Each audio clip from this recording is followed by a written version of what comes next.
All right, guys, just as disclaimer, before you try any of these moves, make sure you are complaint-free with daily activities such as walking upstairs and downstairs before you consider building up your activity levels. First things first, let's focus on a combination of bridging and heel lifts. You can lift the heel up, lift the toe up, and this is training the calf muscle and the tibialis anterior.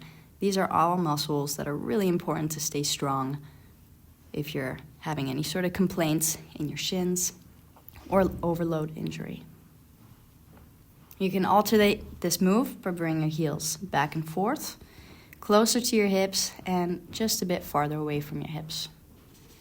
You can alternate feet to give it a bit more of a variety and slowly build up in sets and repetitions. Consider starting with 10 reps max, going for 1 to 2 sets, and see if you feel a reaction the same day or the next day.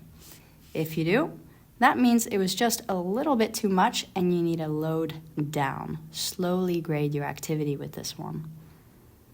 You can combine a hip lift with a heel lift just to get a bit more focus on extension.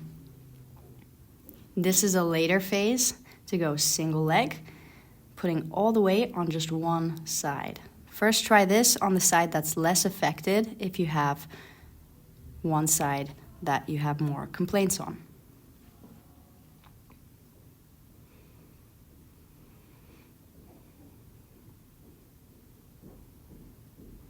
All right, if you can do these without any sort of major complaints, you can also focus on wall squats. Your choice how low you keep the hips, but I would start with keeping your hips a little bit above knee height, so slightly above 90 degrees. As you play around with your foot positioning, shifting a little bit of weight to the left and right, and again, lifting through the heels. Once that feels okay and you don't get any reaction, you can come a little bit lower.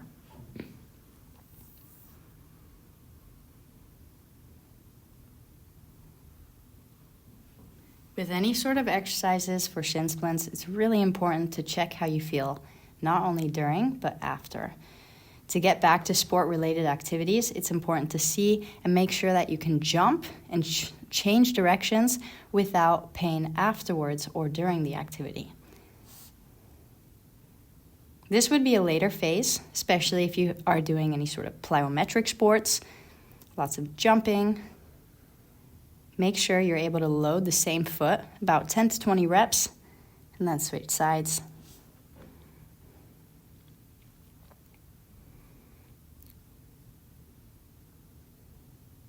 A stable ankle is also really going to help with stabilizing your knee and preventing shin splints.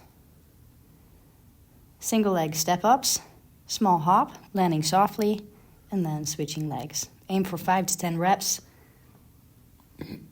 and then slowly build up. Once this feels good, you can build this up through jumping both legs at the same time and back down. Now you can increase the tempo if you like, especially if you're someone who does high-intensity sports or you are building up for a certain goal that involves a lot of jumping. To train your coordination, this one is a great one to focus on, alternating the feet, kicking the back leg up, and then switching. Make sure you are landing nice and soft on the balls of your feet. This one is also a good warming up move at a later phases of recovery.